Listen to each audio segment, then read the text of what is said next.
Welcome everyone to this session as a part of the 2022 Cambridge Alumni Festival. My name is Elle Ryan and I am the Alumni Relations and Events Officer at Hughes Hall. So as you all know, this session is Mental Health and Attendance at School, Why Should We Care? I am joined today by Professor Tamsin Ford, Hughes Hall Fellow and Professor of Child and Adolescent Psychiatry at the University of Cambridge, and Dr. Darren Moore, Senior Lecturer at the Graduate School of Education, University of Exeter. Just a couple of housekeeping things before we start. We will be having a dedicated Q&A session at the end of our session, but we do encourage you to use the Q&A feature throughout to ask questions, share your thoughts, or upvote questions that you find particularly interesting. But you are not here to listen to me, so I will hand over to Dr. Darren Moore and Professor Tamsin Ford. Brilliant. Well, thank you very, very much, Elle, for inviting us to come and speak. This is a topic that's close to our hearts, in fact, so close to our hearts that we jointly edited a book together, led by our fantastic PhD student at the time, who now is a senior analyst with the Office for National Statistics. And I think we are modelling what the book is about, which is how can we practically, as health service professionals and practitioners and as educators, support the mental health of children and young beings. So I come from child and adolescent psychiatry. I'm unusual as an academic, and I did all my clinical training and then stepped sideways and went back to the beginning and did a PhD and lots of research. So my work is very, very applied about how can we make the biggest impact on the whole population, not just those who would come and see someone like me in a clinic. Darren, do you want to introduce yourself? Yeah, I feel like the imposter, having not studied or worked at Cambridge before, but hey, maybe one day. But I've been at University of Exeter for over 10 years. Tamsin and I started working together around ADHD and school-based interventions back in 2012. But we had the real privilege of supervising this PhD around school attendance and emotional difficulties, and out of that kind of led to this book. I think slightly different in terms of education, but I've always had a practical interest myself and been working training teachers for on Monday will probably be the 13th year of doing it as new PGCE trainees start. I'm particularly, or have gotten more interested over time, not just in kind of the things that might help in schools, but how we actually kind of put them in place and support teachers with that as well, and understanding what schools are all about, because it's quite complicated. Thank you, Darren. And so I guess we're both, there aren't many teachers who work for 5 years in a medical school synthesizing evidence around health. So I guess we both come on an unusual route, but we are basically saying this is all our business. It's not the health services business on their own, and it's not schools business on their own. So I was asked to say a little bit about my role at Hughes Hall, and like Darren, I didn't train at Cambridge. I was brand new in 2019 when I came to pick up the chair in child psychiatry. And of course, a few months later, literally the last public thing I went to before we all locked down was to be admitted as a senior fellow at Hughes Hall. Now, the reason I chose Hughes Hall out of the colleges that were interested in having me as a fellow is the applied and outward nature of the community really appealed to me, and it's exactly how I do my research. Anyway, that's enough about me. I'm going to share my screen. This is not going to be death by PowerPoint. We will talk for probably about half an hour, maybe a bit more. We've got a series of questions. It's going to be discursive, but there are a couple of slides that we want to show. Hello, I'm Emma Darlymple, and I wrote the chapter on school attendance and anxiety from a parental perspective in the book, which is pictured on the slide.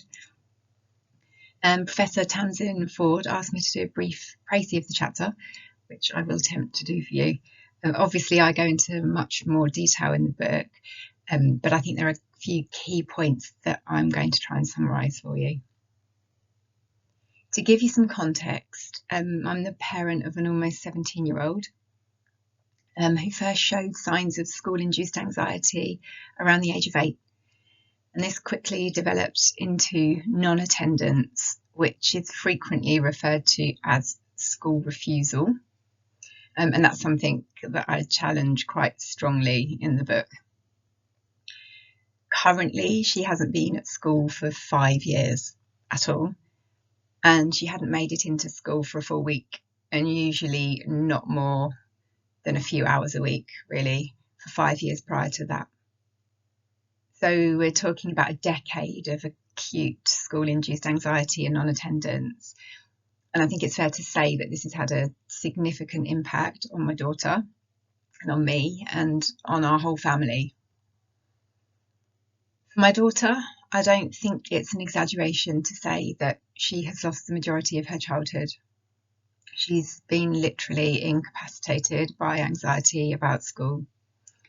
In practical terms, even 5 years without going to school at all, she has panic attacks if she attempts any group activity or if she visits any educational setting, even informally. And her mental health is still really very poor. And she's very lonely, and she just feels like she's failed. For me, it's been a decade of very steep learning curves, of not being able to work, of trying to hold everything together with little to no professional help and support, particularly in the early years. And honestly, the guilt of trying to get her to attend when she was desperately trying to show me in any way that she could not actually attend is something that will never leave me. Having said that, it's also made me fiercely determined to do anything I can to affect even some small change, whether it's to increase understanding or to improve support for the thousands of young people and their families that are struggling with this. In the chapter, I recommend 7 key areas which I think would improve outcomes and quality of life for families like my own. And in my opinion, I think the 3 most fundamental areas are, firstly, to increase understanding of anxiety among involved professionals and to really improve the frequent misinterpretation of anxious behaviour, especially before it becomes acute. And I'm the first to admit that I really did not understand what those early signs were. I completely misinterpreted them myself. Secondly, to explore and to challenge professional and personal values around blame and fault regarding non-attendance, beginning with the language of school refusal, as I mentioned earlier, and also encompassing the notion of attendance above all else. Finally, to prioritise genuine multidisciplinary working, not only across sectors, but also giving equal value to parents and caregivers as experts in their own right, and working collaboratively and flexibly to meet the needs of each individual child. I'll stop there because I could talk for absolutely hours, but thank you very much for taking the time to listen. I think Emma's chapter in the book is very, very powerful, but she's one of many parents, and we did try and find a young person, but couldn't find a young person who was well enough and willing to recount their experiences. So we thought that there was a need for this book. We were approached by the Royal College of Psychiatrists. You'll see in the picture of the book on the left of your screen, you can just barely see RC Psych. They had a rather lovely book, which I remember reading about this old-fashioned term, school refusal. And it was called Unwillingly to School, and Cambridge University Press took over the management of all the books that the Royal College of Psychiatrists produced, and were going through the back catalogue and came to me saying, you know, would I update it? And And so we did, and we're going to talk through the major issues at the moment. I will just show you, we've got 2 more slides before we stop sharing, and then 1 to finish up with. So why is there a need for this book? What you can see are our official government statistics, which I've been involved in over 20 years in generating, that demonstrate that our school-age population was not doing brilliantly well prior to lockdown. So the most recent national survey was in 2017, and at that point 1 in 9 had evidence of an impairing mental health condition. That increased to 1 in 6 in 2020, and that in 2021 the results were very similar. Certainly it's a sustained change. It's slightly higher, it's not statistically significant, and we are crunching the data at the moment for 2022. That will be released in November of this year for those of you who are interested. So Darren, the next slide is yours, and you are going to talk us through some of the language. Yeah, thanks very much, Tamsin. I think these terms are more kind of academic in their understanding, and well, I think you've hinted already about school refusal being a term that you might not like, and there's been plenty of arguments around it. I think it's important to understand how some of these terms are used, and then also think about some of the impact around it. So there's confusion and interchangeable use of these terms, so not everybody would agree on these definitions, but it's important to kind of understand how academics might be reporting on this, and then thinking about school attendance problems in relation to mental health. So school refusal is generally considered to refer to non-attendance due to emotional distress. So it implies that carers might be aware of the absence, but perhaps not the underlying cause, and that the refusal to go to school is not characterised by antisocial behaviour or defiance, like in the case of truancy. But I think it's tricky, and you can probably understand why the term might get misused, or different people would use it in other ways, as refusal almost sounds like a conscious choice not to go, but that tends to be the academic term where non-attendance is related to emotional distress. Truancy is more often used to refer to absence that young people, particularly older children, might try to conceal from carers, sometimes teachers. So at a broad level, truancy might be often associated with unauthorised absence, or absence that certainly hasn't been approved, and there's some intentionality behind it. There's a type of truancy that can be considered where it's either known or perhaps approved by parents. So this school withdrawal can include kind of carers deliberately withdrawing their children from school, or kind of making the choice not to encourage their child to school, which could obviously lead to difficulties. So it's not necessarily the children's own needs. And then exclusion tends to be a little bit like truancy, be more associated with behavioural difficulties when a child is not allowed to attend school, probably to do with some kind of punishment or issue around that.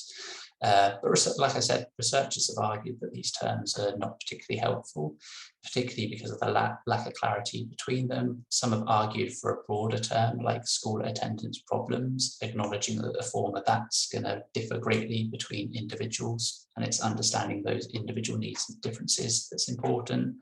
Others have argued for a more kind of dimensional scale between good attendance, feeling good about school and engage with it, to kind of non-attendance, complete disconnection from school, and everything that might span between. I can say a little bit more about authorised and unauthorised absence, but I won't necessarily, unless you think there's a need. Well, I guess if people are particularly interested, they can pop a question in the Q&A box. I have a sense that a lot of our alumni have come through education, because it's the kind of student that's accepted at Hughes, and as are lots of medics and law students, and indeed a great deal of the fellowship come from education. So I suspect they will be very familiar with those terms. And I guess we heard from Emma at the beginning about, you know, how language matters, and the response of the school and the parents needs to be a partnership around supporting the child to get their mental health needs met, detecting that there are mental health needs if there are, or learning needs. Often when you unpick these situations, there are elements of learning problems, either a global learning disability or a language problem or a specific difficulty with maths or dyspraxia or one of the more developmental disorders. There is often some bullying or peer relationship difficulties related to that.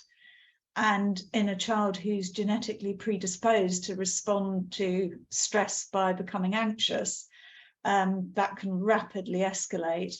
And it's very interesting and very sad how often parents and schools end up in an adversarial situation. And the language of "this is an unauthorized absence," you know, is not helpful therapeutically when you're trying to get the child back into school. Yeah, and equally, an authorized absence for a stomach ache can be very different if it's uncharacteristic for stomach ache versus stomach ache that might be underlying some kind of worry about school or previous event. And indeed, the group we haven't got represented here are paediatricians, and every type of paediatrician will have people in their clinic with symptoms they can't explain. So the gastroenterologist will have young people who have severe diarrhea or tummy aches. The paediatric neurologist will have young people who have funny turns that aren't epileptic fits or dreadful headaches. The respiratory physicians will have people who are struggling to breathe. And if you think about what happens to you when you have a big shock, say, you know, you step out in front of a car and just about get back on the pavement, there is a very physical reaction to stress, and it can very easily be converted into pain if your muscles are tense, if you're tensing an aspect. I get a pain in my left shoulder. That's what I crunch up when I'm stressed. So you know, physical symptoms that are authorized can actually be a sign of mental health problems. So I think we've dealt with that question. I think it's over to you to ask me a question, Darren. Yeah, I was going to ask about some of the systems and support that schools and parents might draw upon if they're kind of thinking about mental health and school attendance. Well, I think let's start with the range of mental health conditions and other conditions that can cause problems for children and young people and their families and teachers in schools. So if we think on the emotional side, anxiety and depression, we have, again, a problem with language in that we use the same words to describe an absolutely normal experience. So, you know, anyone who doesn't get a bit anxious before giving a big talk or, you know, best man's speech at a wedding or whatever is probably very unusual and perhaps wasn't the best choice as the best man. You know, there is a graph of how a little bit of stress increases your performance. But what you don't want to happen is to get at the top of that curve where actually you become so anxious that you can't function. Now, all of us have times when we are stressed, and we will know that we don't function as well as adults when we are stressed and anxious by things going on in our lives. And we also know there are a lot of children and young people who are facing considerable adversity.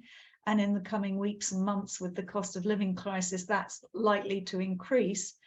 So we need to bear in mind that physical symptoms, or sometimes being defiant and refusing to do things and throwing tantrums, can actually come from anxiety. So what might be presented to school is behavior that's challenging and difficult to manage, but actually it's coming from a place of anxiety. So that's one angle that can cause problems. Then there are the neurodevelopmental problems like autism spectrum conditions, ADHD. Schools are very social places, but also you are supposed to behave in a very regimented way with lots of sitting down and being quiet. And I cannot think of two conditions that are probably harder to deal with. And indeed, often the first hint that something is wrong comes when children are in their primary schools. And some children, particularly girls, manage to mask it for quite a long time. But it's usually at a point where the academic load goes up. So going from key stage 1 to key stage 2, or transition to secondary, or indeed transition from, you know, a secondary school to a big further education college or university, when these problems can emerge. Again, what might be presented to staff is behaviour that challenges, particularly if a young person with autism can find it very difficult to move from one activity to another. In the structured setting of the playground, of the classroom, they may appear fine, but have a look at what's going on in the playground and you'll often see that they're on the periphery, or indeed being completely ignored by people. The child with ADHD really struggles, and so often, well, and the staff struggle to deal with them because they find it difficult to sit still, they find it difficult not to call out, they jump out of their seat, they irritate their peers because they go barging in, they can't wait their turn for things, and that can translate into peer problems and all kinds of difficulties. That is an example where some support or, you know, alteration of the school system is going to be needed to support that child to cope if it is causing problems within school. Whereas the emotional conditions, actually helping the family to access help. The most common emotional disorder is anxiety, and that's very tractable. We have really good treatments, and some parents and young people will just need a book that they can work through together.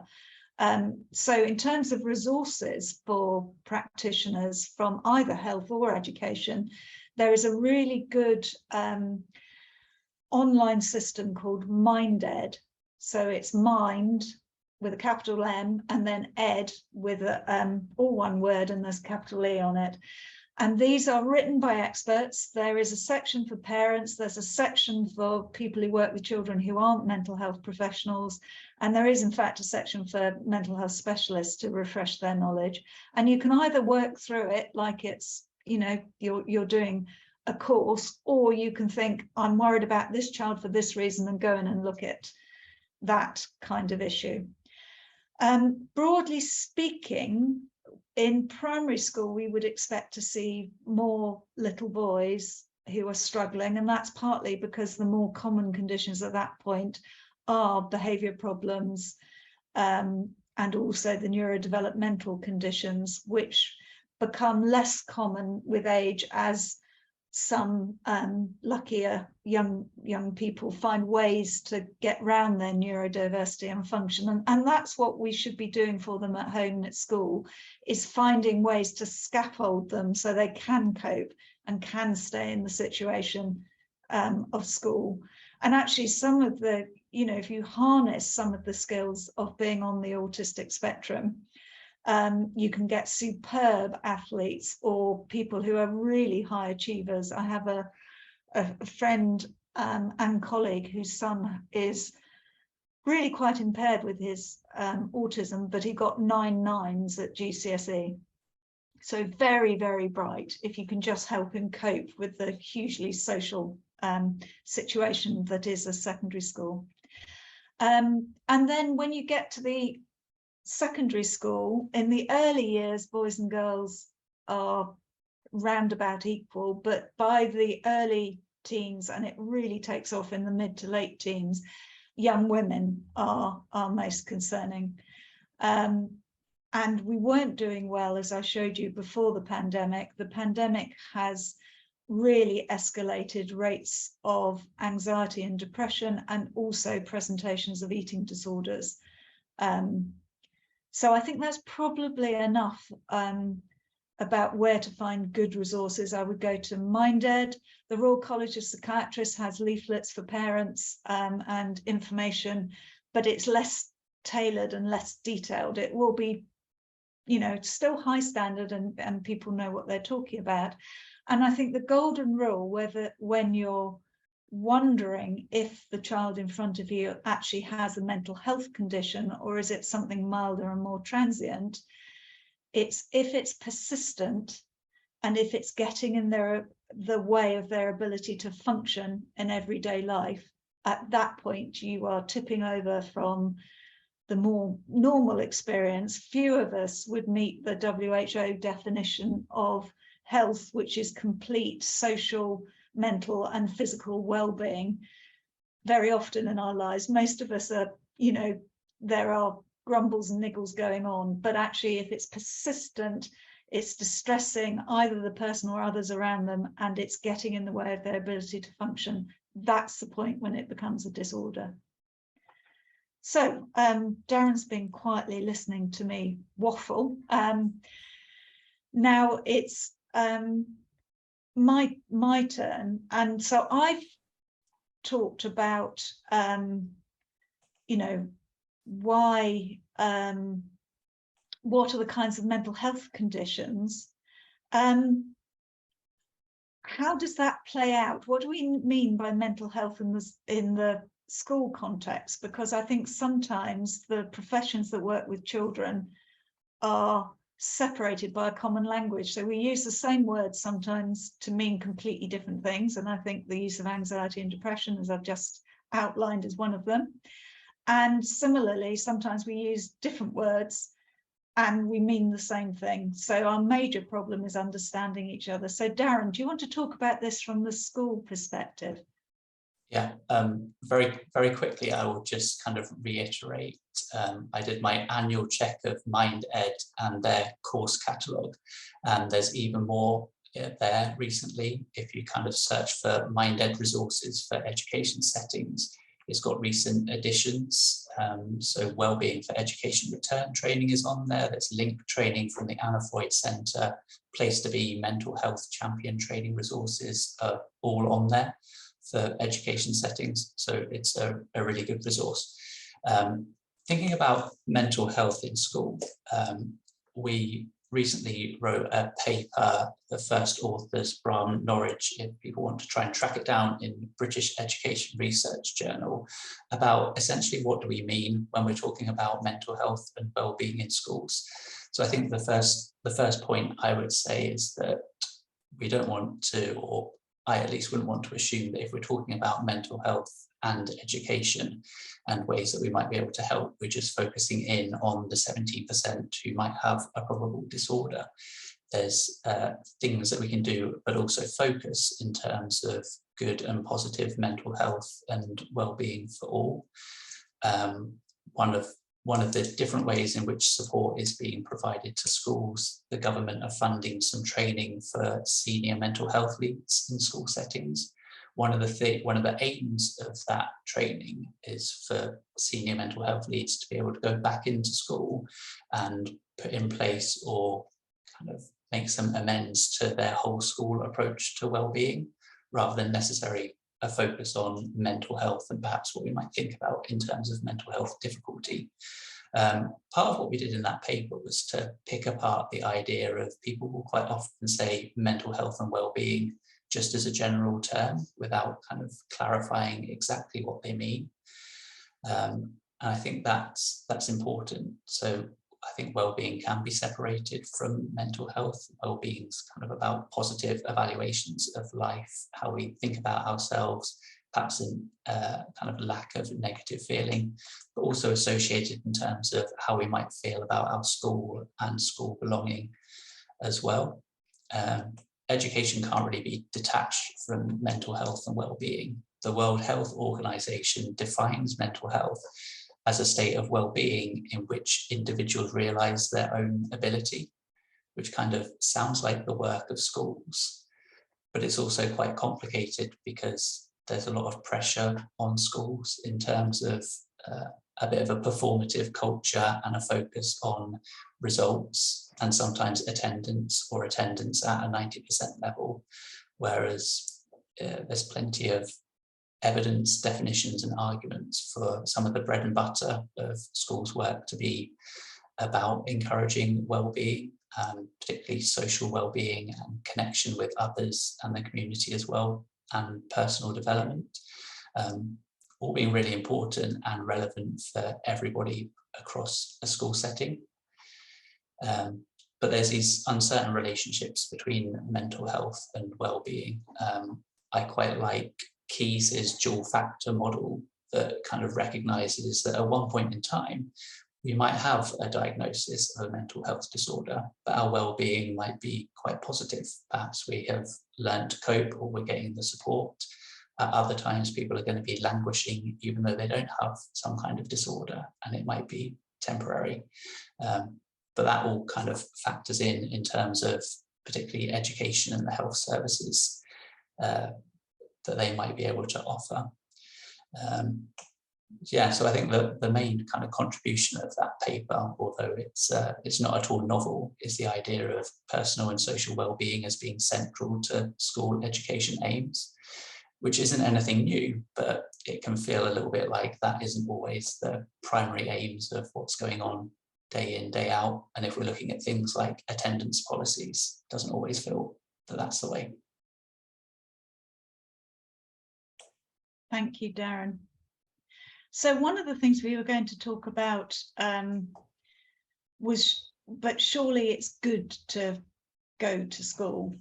And on the one hand, yes, but actually for some children, school is a really difficult experience, whether it's to do with difficult peer relationships or it's to do with the fact that they have learning problems and therefore they're essentially having to do the equivalent of running a race whilst everybody else walks in order to just keep up.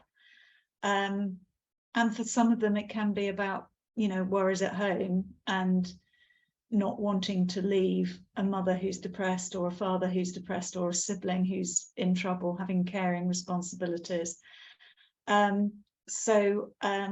Darren and I were also involved in a practitioner review for the Education Endowment Fund, which was related to work we did, where we separated things out in terms of advice to educators about managing behaviour that's a bit difficult into things that absolutely were in the school remit.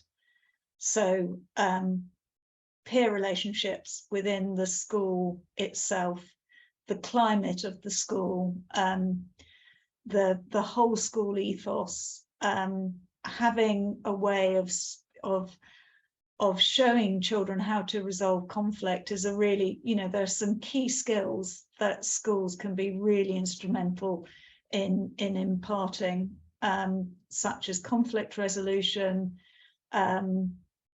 how to disagree and debate something without it escalating into either an argument or worse. You know, some emotional literacy, helping people to understand themselves and their own stresses, but also to understand that a little bit of stress now and then is not the end of the world, and strategies for dealing with it is a really important life skill that we can help impart to young people, which will help them cope with school, but also help further on.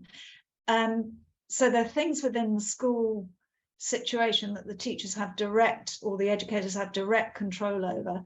There are other things that are going on in the young person's life or broader society that the school cannot control, but maybe it's useful to be aware.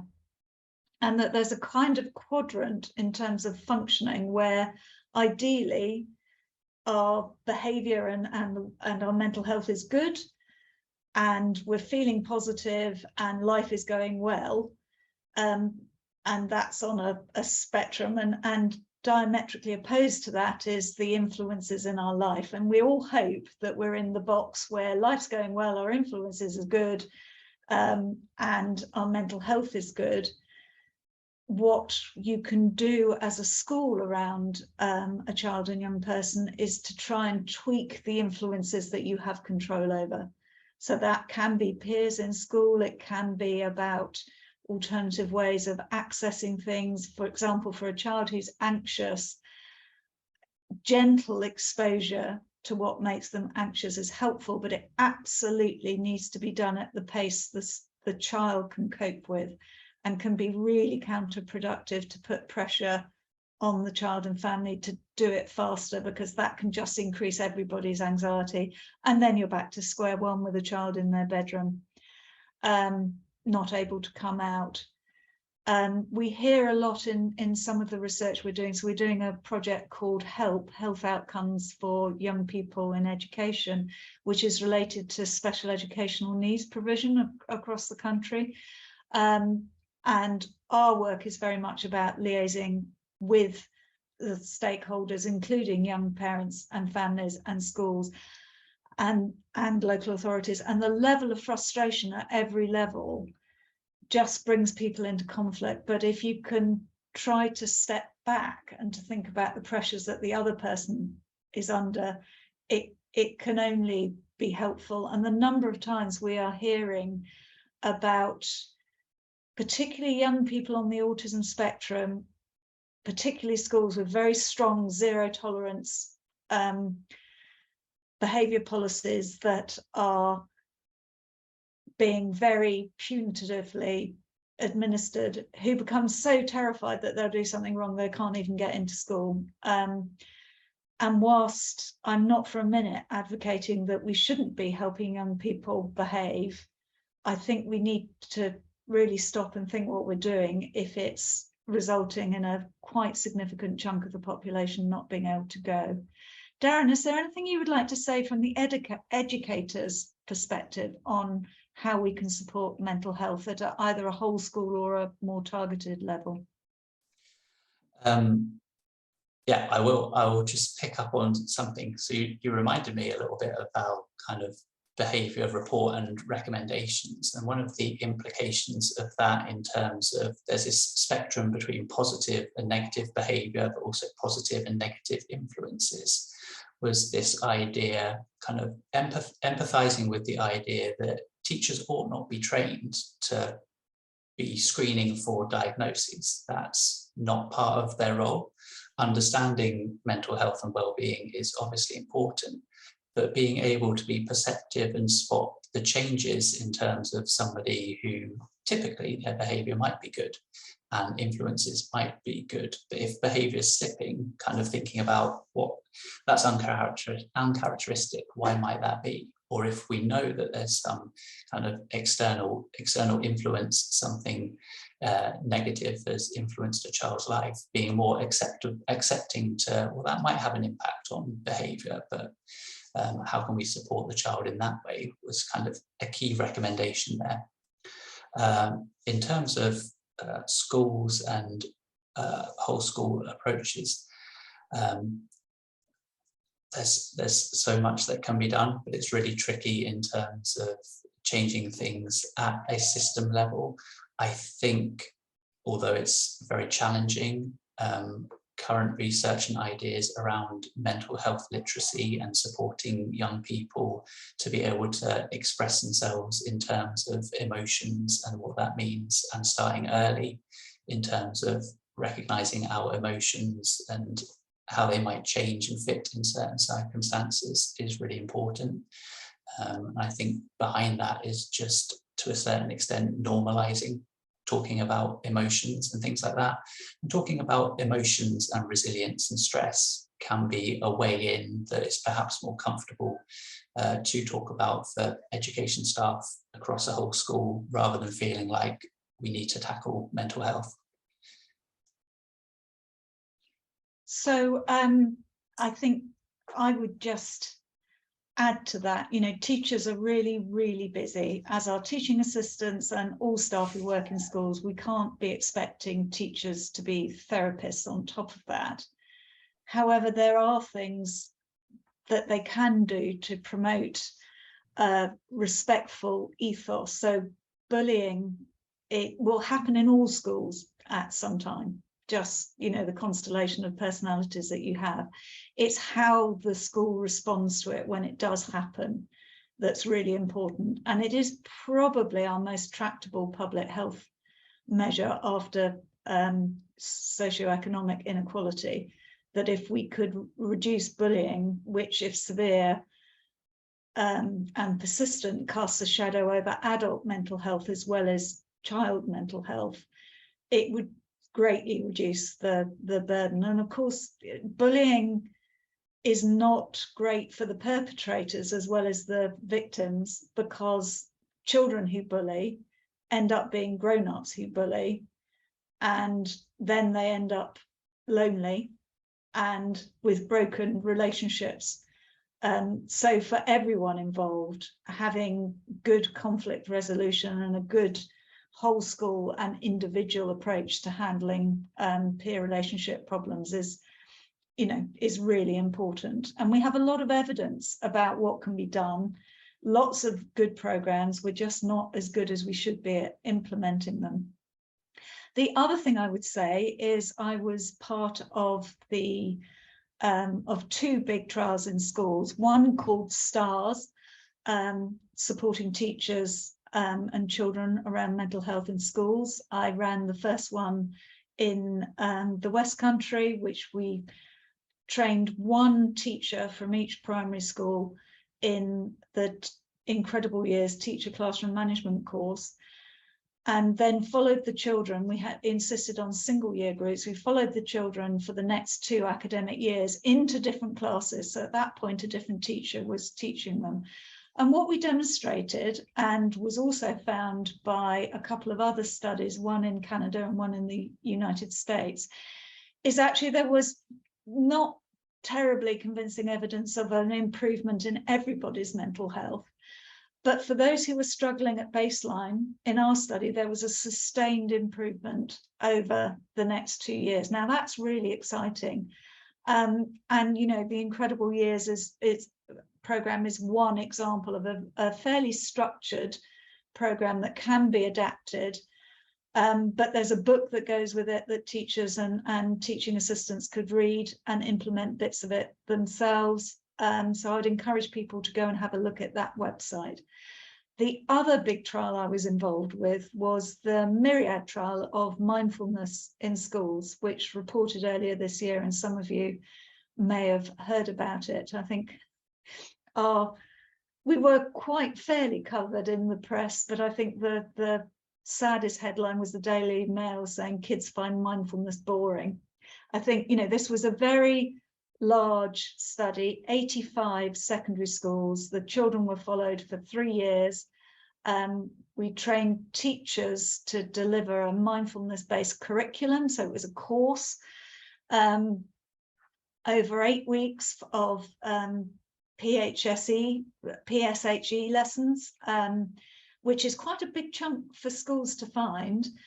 But we're confident that we did the best training we could. We supported the teachers as much as we could, and we didn't detect an improvement in well-being or a reduction in general distress or depression later on. However, what has emerged from that study is the importance of school climate. So a lot of the variability in the mental health of pupils at any one school will relate to their individual risks. But there's a small bit, around about sort of 4 or 5%, that relates to the school. And the tractable bit of that is school climate. And we have work from Myriad that's not published because we were, like many studies, disrupted by COVID. So we had one cohort of 13 schools that we completely finished with in 2019. And then our last cohort finished after the first set of lockdowns. So we have a natural experiment where one group didn't have a stressor and this other group had the major stressor of the pandemic. Mindfulness didn't buffer that stressor. And in fact, there was no difference in how you reacted depending on your mental health at baseline, but everybody deteriorated by the same amount. Where there was a difference was family connectedness and school connectedness. And the children who did both had, had good connectedness to both their schools and their families, and that really buffered their mental health, particularly, interestingly, in relation to depression. And just to leave time for questions, I'm going to say one more thing. So lots of schools have been implementing mindfulness. Now, it did have effect on teachers' mental health, because the teachers who were trained to deliver this curriculum are encouraged to develop their own practice. And it did improve the school climate. So I don't think there is evidence to bring mindfulness into every school in the country. But if it is in your school and it is working in your school, for goodness sake, don't feel like you have to take it out because it's not evidence-based. We did find that older children and children who engaged more with the lessons and were taught by the most competent teachers did improve. So it may be something about this age group, and perhaps, 13 and 14-year-olds are just not old enough to take these techniques in this way. Anyway, I think I want to finish with one last slide. And that's just to say, we showed you some fairly horrific statistics. 1 in 6 of the school-age population struggling with their mental health. However, that still means that 5 in 6 are doing okay. And I think what we have seen during the pandemic is children move up from the vulnerable group into the clinical group, and from the general population into the vulnerable group. And where schools can really help is by scaffolding those vulnerable children and expediting access to services. And I know that's a bit of a loaded issue, but teachers shouldn't be the therapists for the clinical population, but they definitely have a role in promoting mental health and preventing mental ill health. Right, we will stop and let's have some time for questions. Wonderful. Thank you so much, Tamsin and Darren. So I've just been looking through the questions, and I'm either happy to select some, unless either of you have spotted some that you would like to answer. But I think this one is something we haven't covered yet, which is, have you gathered any data relating to the size of school and or the size of the classes, or even the school design in relation to pupil anxiety? Shall I start, Darren? So I think it's not a topic that we have researched in depth. We did make sure that we had a balance in the Myriad trial for the size of school. For the STARS trial, it made, it was one class, and the classes in primary school are more or less, somewhere between 20 and 30. But we made sure that we selected schools, and we stratified the randomization to arm by the side, so that each had a sort of approximately equal number of big schools and little schools. We also looked at the type of school, whether it was an independent school, whether it was a selected school, and whether it was interestingly, we only had 2 single gender schools, and they were both girls' schools. None of those variables made a difference in the Myriad trial. Now, that's not to say they're not important. And I think one thing I have observed amongst children and young people who perhaps are a bit more on the anxious side, perhaps have some autism spectrum traits, or are frankly autistic, but coped in secondary school, is the transfer to sixth form college, which is so much bigger and so much less structured. It has been completely overwhelming. And I have no doubt that how you design a school, if you have the option of starting from scratch. Of course, a lot of our schools are very old, aren't they? Some of them dating back to more than a century ago, where, you know, they certainly wouldn't have been thinking about mental health and anxiety in the design. But I have no doubt that it would have an impact. Darren, do you have anything else to say on that? I could say a little bit more, but we'll get on to some other questions. I think the design aspect is really important.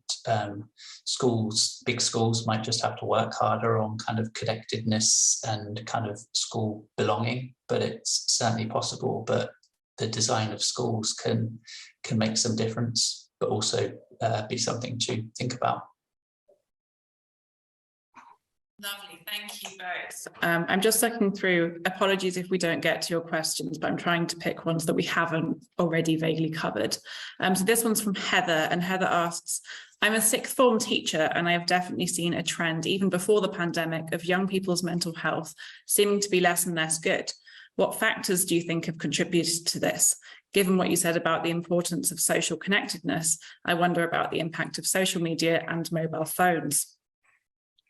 Well, that's the million-dollar question. The short answer is we don't know for certain. We do know that there is an association when measured at the same time about feeling you can't be yourself, being cyberbullied, being more likely to compare yourself, and poor mental health. But when you're measuring both at the same time, you can't say one's causing the other. And indeed, you could see how if you were in poor mental health, you might withdraw from other activities, therefore be on your phone more, and therefore comparing, you know, you can get into a vicious cycle.